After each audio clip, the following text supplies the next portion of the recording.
NS66 entry दे entry. Entry TP है ना ये इधर का गेट का बॉर्डर का एंट्री देना पड़ेगा। फर्स्ट टाइम आ रहे थे। नमस्कार भावांनो सगळ्यांना, जय शिवराय आणि श्री स्वामी समर्थ। थंबनेल आणि टायटल पाहिला असेल। फेब्रुवारीच्या मित्रांनो 7 तारीख आहे आणि आपण आज परत कोचिनला निघालोय। 1300 किलोमीटरचा NS66 चा प्रवास मित्रांनो आपल्याला ह्यावेळेस एन्जॉय करायचा आहे। तर लाची चेन्नईची सिरीज तुम्ही पाहिली असेल, त्यानंतर पुण्याला आलो, गाडीची सर्व्हिसिंग करून घेतली आणि चारही चाकं रोटेट करून घेतली, कारण 6 महिन्यात आपली 50,000 किलोमीटर झाले, त्यामुळे तिसरी सर्व्हिसिंग गरजेची होती।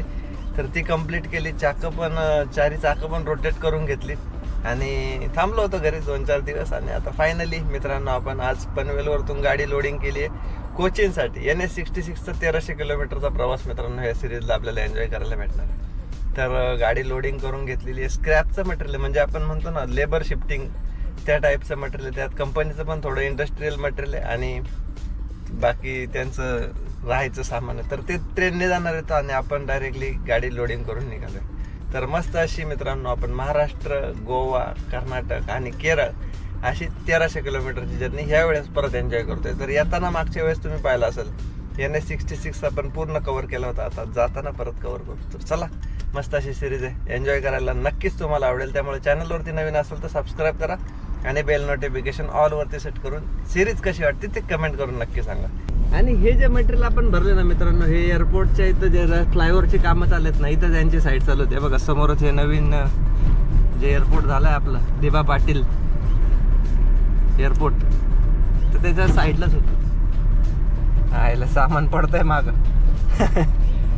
आणि आता काय डायरेक्टली हायवे पकडायचा आणि सरळ सरळ निघायचं। पुढंच रोड आहे आपला उरण JNPT हायवे आणि हे शेजारीच एअरपोर्ट। आणि आज सॅटर्डे असल्यामुळे मित्रांनो थोडा आपल्याला काय NS66 जाम सापडणार आहे कोकणात जाताना कारण 2 दिवसाच्या लगातार सुट्ट्या आल्या, त्यामुळे हाय ट्रॅफिक थोडं पनवेलमध्ये पण। राईट बंद आहे का,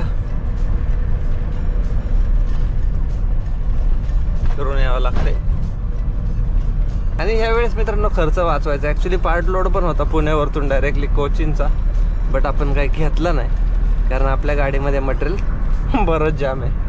मग त्यामुळे तर पार्ट लोडच्या भानगडीत काय पडलो नाही, बट जाऊ द्या, खर्च वाचवायचा म्हटल्यावरती NS66ला आपण महाराष्ट्रात तर 90 रुपये, गोव्यात काय 88-89 आणि माहीला जर टाकलं तर 84 रुपये। त्यामुळं आपल्याला तिथं डिझेल खर्च वाचवता येईल। टिपी तर आहेत ऑलरेडी, त्यामुळे टिपीचं टेन्शन गेलं आणि टोल खर्च महाराष्ट्र आणि गोव्यात नाही लागणार, तो आपल्याला कर्नाटक आणि केरळमध्ये पण बऱ्यापैकी कमीच लागतो, बट काय प्रॉब्लेम नाही, जो काय लागेल तो लागेल। त्यामुळं आता डिझेल भरायला थांबू, डिझेल पहिलं भरून घेऊ आणि मग जेवायचा ब्रेक घेऊ।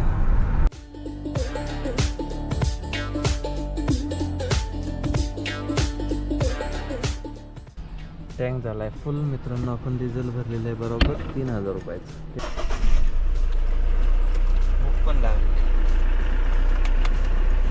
चला निघूया। एवढ्यात आपली गाडी गोव्यात तर नक्कीच जाणार। ओके ओके, चला जेवायला थांबूया आता जाऊन, थोडा सिंगल रोड आहे। तर या मित्रांनो मस्त अशी चिकन थाळी खायला।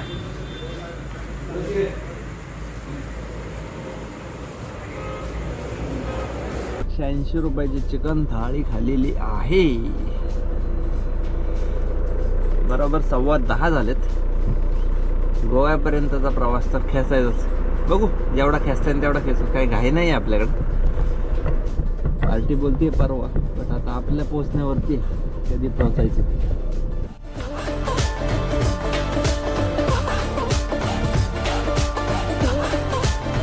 टायमिंग बघू शकता मित्रांनो, 2:15 वाजलेत।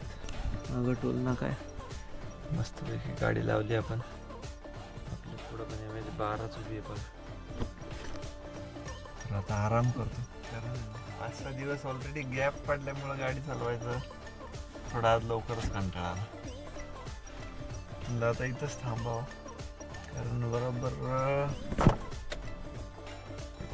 झाले 248, अजून 270 किलोमीटर आपला प्रवास बाकी गोव्यापर्यंतचा, जो की आपण उद्या सकाळी उठल्यानंतर कव्हर करण्याचा प्रयत्न करू. आता मस्तपैकी झोपतो. सगळ्यांना गुड नाईट. 4 तास झोप झाली, त्यातले तासभर आपला इकडून तिकडं असं पलटी मारण्यातच गेला.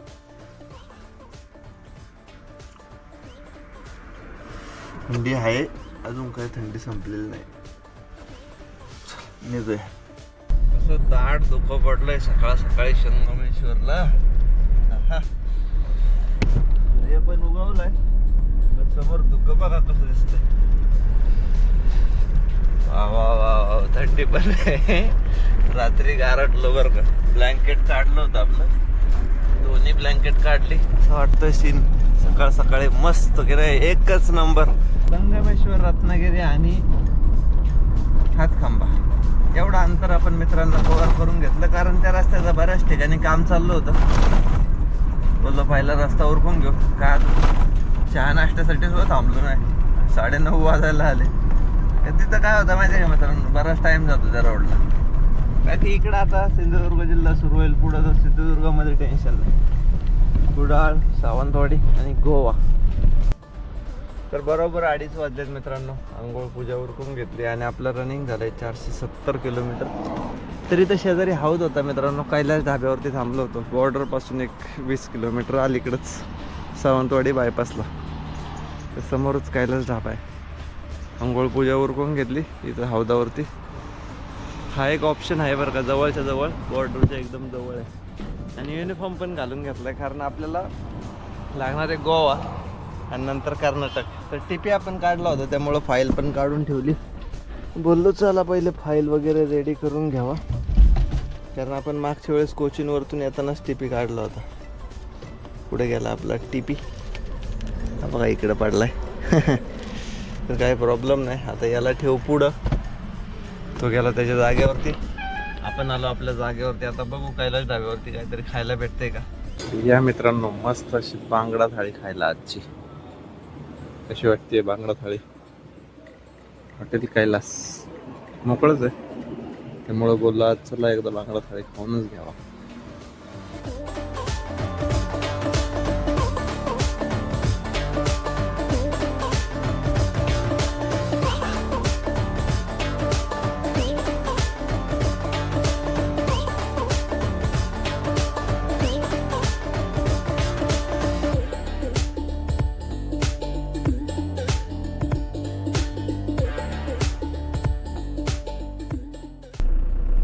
मस्त अशी पोट पूजा आपली उरकलेली आहे 160 रुपयात.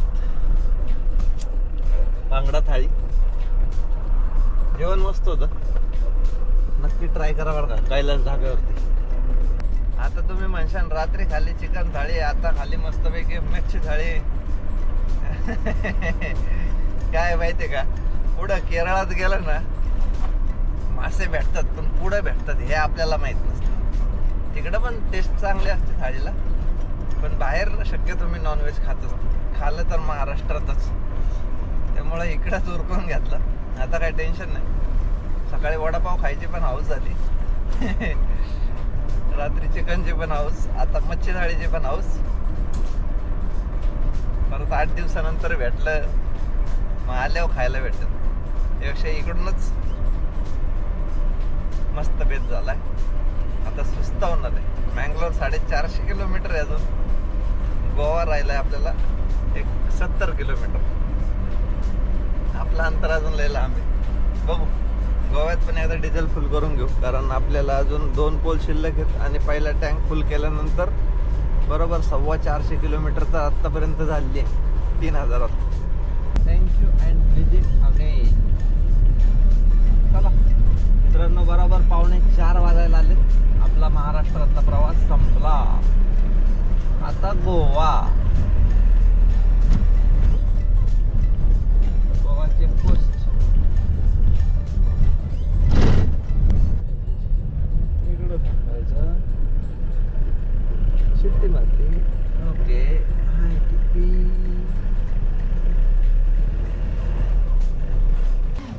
हे कस्टम वाले.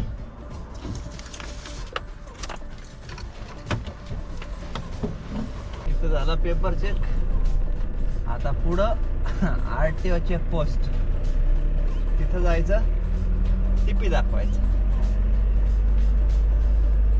समोरच त्या बघा तिथं टिपी काढायचं असलं तरी तिथंच, दाखवायचं असलं तरी तिथंच. मस्त बनवलं एकदम, असं शेड बीड मारून टाकलेलं प्रॉपर. चल थांबवलं तर जायचं नाही तर राहिलं.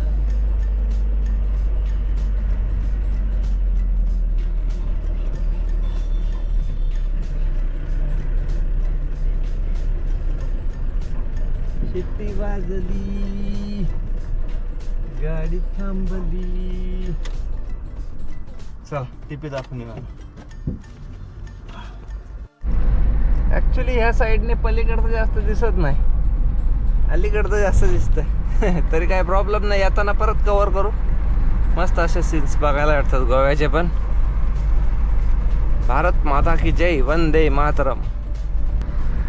आणि मित्रांनो आपला कर्नाटकचा टिपी पण आला. 110 रुपयाचा, 111 रुपयाचा टिपी येतो, पण आपण एजंट थ्रू काढल्यामुळे 160 रुपये आपले जातात. आणि युनिफॉर्म आहे त्यामुळे आपल्याला काय आता बॉर्डरवरती थांबायची गरज नाही, चालू चालू दाखवता येईल आणि डायरेक्टली कर्नाटकचा प्रवास पण सुरू करता येईल. कारण 360 काहीतरी, 350 किंवा 360 असंच काहीतरी असेल आपल्याला. मँगलोर ओ बरोबर 2980 रुपयाचा आपलं डिझेल बसलाय फुल टँक केला. आपण लोकेशन सेट केलंय मित्रांनो माहीचं. ते आहे 500 किलोमीटर. म्हणजे ह्या टँक मध्ये आपली गाडी आरामात माहीला जाऊ शकते. तर 7:30 वाजायला आलेत मित्रांनो. आपण पोहोचलोय चेकपोस्ट वरती. कर्नाटक गोवा चेकपोस्ट. ट्रॅफिक लागलंय, ट्रॅफिक बघू काय म्हणतात साहेब. टिपी तर आलाय आपला, त्यामुळं काय तंगवायचे नाही असं तरी वाटतंय. पण शक्यतो गोवा बॉर्डरला नाही तंगवत बरं का.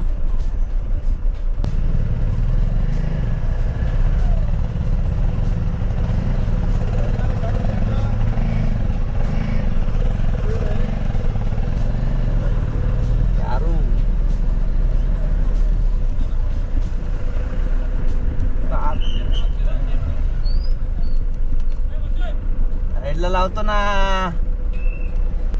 बोला की सर.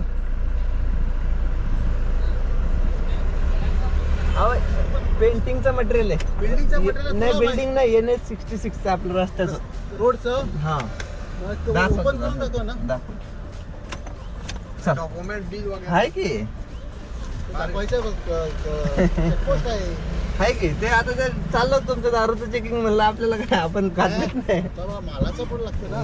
घ्या ना. चल चल ओपन कर.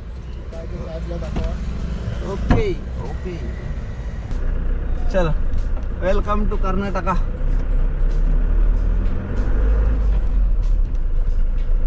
आता कर्नाटकवाले थांबवतील. ते काय समोरचा चेकपोस्ट कर्नाटकचा.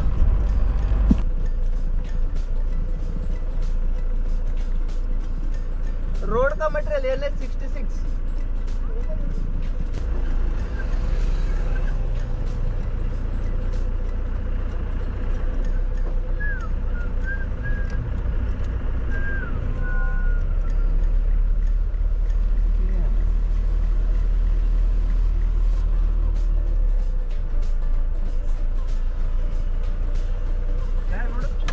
ये रोड का मटेरियल, रोड का अभी चेक किया इधर.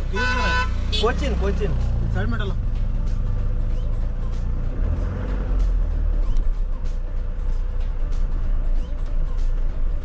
कितना लोग चेक करता है यार. तुमको भी चेक करना. बिल दे. हाँ.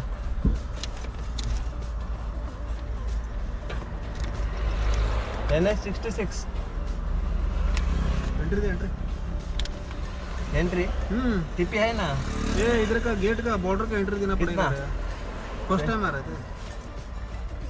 50 रुपए एंट्री इधर है ही नहीं. उन्होंने दिया है अभी उतना ही बचे. देखो छुट्टा बचे इधर से है 50 है. ये लो ना. इधर दे. इधर इधर दे. अच्छा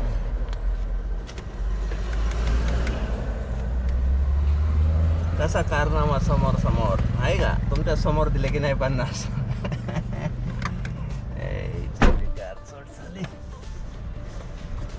फर्स्ट टाइम मारत बॉर्डर इंट्रेनवरती ऍक्शन झाली पाहिजे.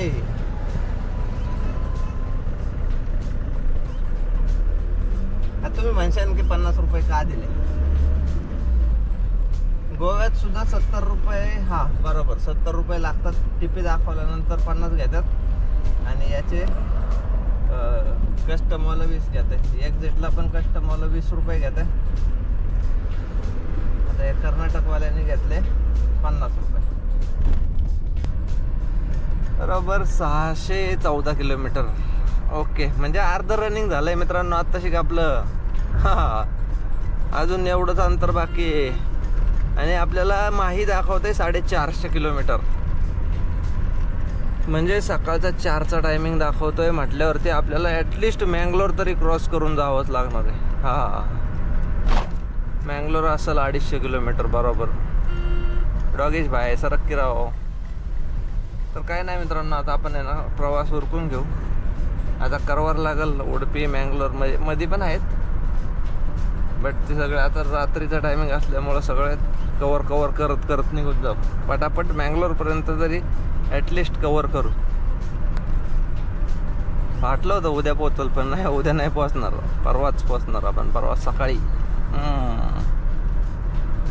जाऊया मँगलोरपर्यंत. रस्ता आता इथून पुढं सुपर आहे, कोस्टल हायवे NH66 आणि आपल्या गाडीमध्ये मटेरियल सुद्धा NH66च आहे.